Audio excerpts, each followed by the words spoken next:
c'est parti, je l'ai mis dans son petit sac et je l'amène chez le vétérinaire tout de suite. Là il est 8h30, vraiment j'ai passé une nuit horrible, mais bon, j'espère pouvoir le sauver. Donc ce matin, vu que la cagnotte avait quand même bien fonctionné et que j'avais largement atteint les 150 € pour faire la consultation, alors j'y suis allé directement. Au nom de... Donc là on est arrivé chez le vétérinaire. Du coup il a mangé, hein, il a de l'appétit. Du coup je vous laisse écouter la consultation. Entre 7 ou 9 semaines, quelque chose comme ça.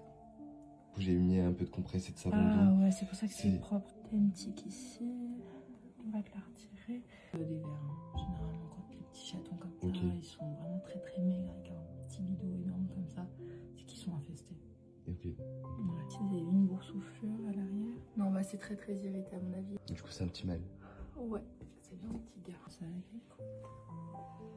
Alors, vous envisagez de l'adopter du coup? En fait, Santé. Mais mettez vos doigts dessus. Bah, c'est ça en fait, c'était vraiment cet os-là au niveau... Il est tellement maigre. Bon, moi je trouve que effectivement il n'est pas en très bon état. Donc ça, à mon avis, c'est fait en tombant. Vous avez déjà très bien réagi en mettant effectivement...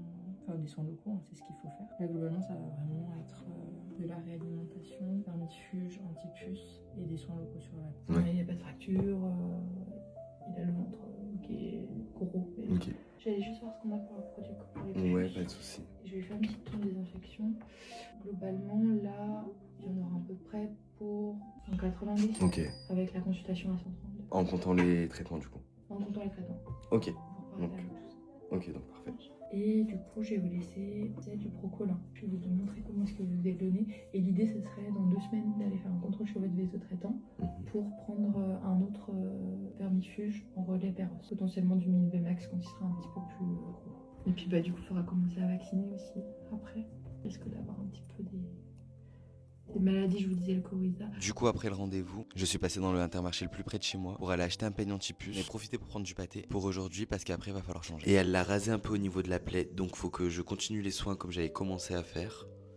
Et du coup, il faut que je lui donne de l'alimentation donc spéciale chaton. En tout cas, merci à vous vraiment d'avoir participé à cette cagnotte. J'hésite encore à laisser la cagnotte ouverte pour pouvoir payer du coup les frais de vaccination, puisqu'elle m'a énormément conseillé de faire les vaccins. Ensuite, voir comment moi ça se passe avec mon chat, ou sinon lui trouver une super famille. Et déjà, va falloir commencer à lui trouver un prénom. Je suis trop content le fait de savoir qu'il va bien finalement.